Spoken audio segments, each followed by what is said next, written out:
नमस्कार, मी भारती होम किचन्समध्ये आपले खूप खूप स्वागत आहेत. तर मी आज करणार आहेत एकदम खुसखुशीत असे शंकरपाळे.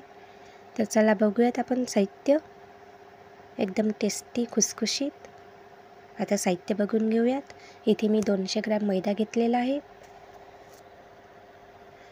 1 वाटी साखर घेतलेली आहे, चिमूटभर मीठ आणि 1 चम्मच ओवा घेतलेला आहे, 50 ग्रॅम तूप घेतलेलं आहे. आता आपण साखर विरघळायला ठेवून देऊ. अर्धा ग्लास पाणी टाकू.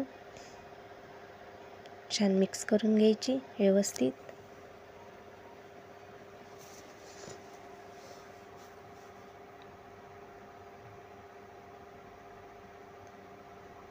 आता इथे कडकडीत तूप टाकून द्यायचं, गरम करून छान.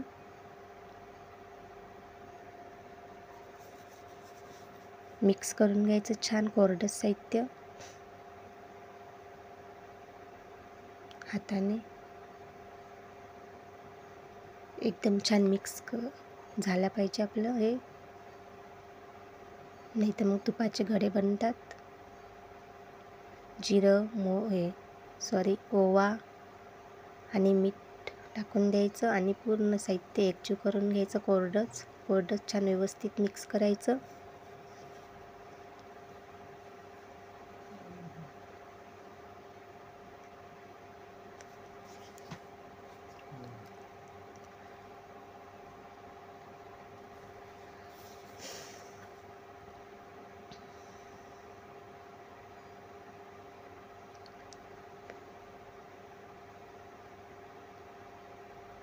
ते पूर्ण पिठाला तूप आणि ते मीठ वगैरे सर्व लागलं पाहिजेत. याच्यासाठी आपण कोरडं साहित्य आधी मिक्स करून घ्यायचं आहे आपल्याला छान.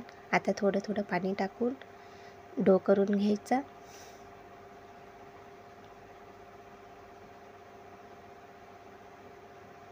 एकदम छान खुसखुशीत होतात.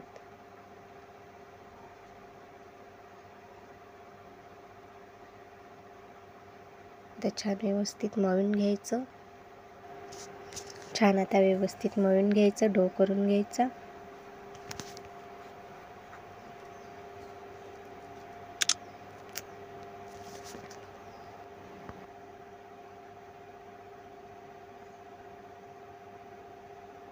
छान चांगलं मळून घ्यायचं आहे आता आपल्याला. आता मळून झालेलं आहे आपलं.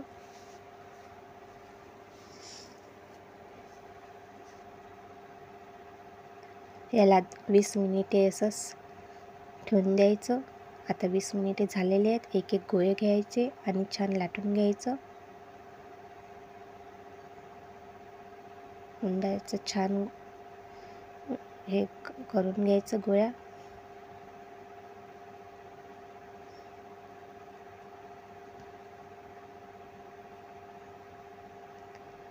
आता याची छान पोळी लाटून घ्यायची.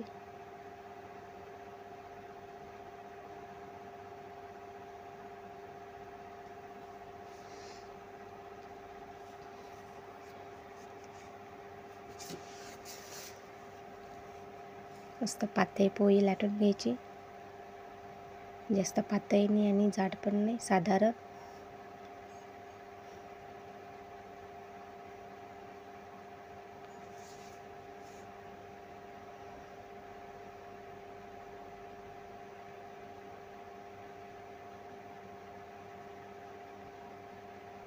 फोल्ड करून घ्यायची. याच्याने छान पदर सुटतात आणि एकदम खुसखुशीत होतात.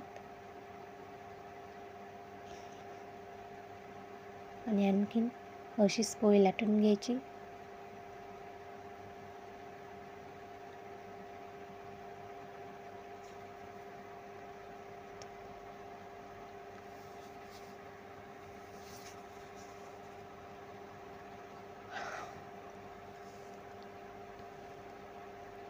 मस्त छान गोल अशी पोळी लाटून घ्यायची पातळ.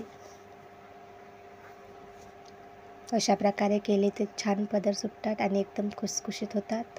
आता पोळी लाटून झालेलीच आहे. त्याला आपल्याला जो आकार हवा आहे त्या आकाराने याला कट करून घ्यायचं.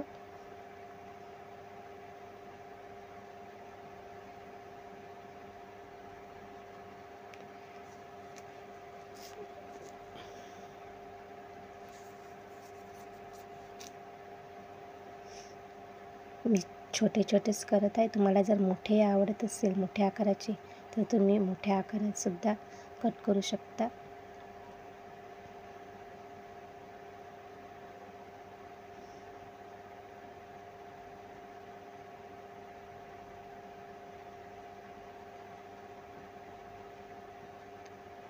एकदम असे छान तोंडात विरघळतात हे असे शंकरपाळे. अशा पद्धतीने जर केले तर एकदम खूप असे टेस्टी खुसखुशीत होतात. आता हे एक एक काढून घ्यायचं पाण्यामध्ये.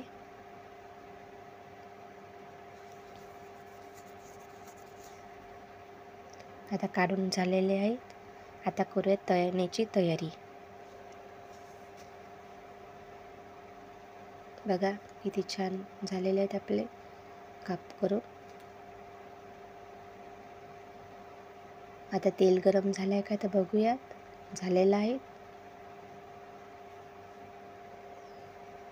झालेलं आहे तेल आपलं. आता याच्यामध्ये टाकून देऊयात आणि छान मीडियम आचेवर तळायचे. जास्त हाय पॉवरवर नाही, कारण की ते मग आतून कच्चे राहू शकतात. आणि गोल्डन ब्राऊन होतपर्यंत असे तळून घ्यायचे आहेत.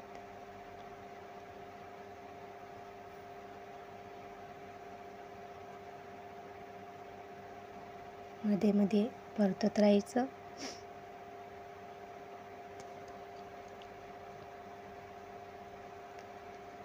मीडियम आचेवरच तळायचे. आतून छान शिजतात आणि गोल्डन ब्राऊन होतपर्यंत तळून घ्यायचे आहे. झालेले आहेत आपले आता गोल्डन ब्राऊन. आता काढून घेऊयात.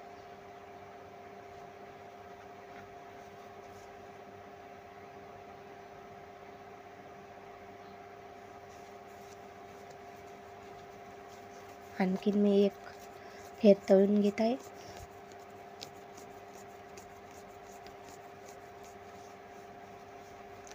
आता छान तळून झालेले आहेत. बघू शकता तुम्ही किती छान झालेले आहेत.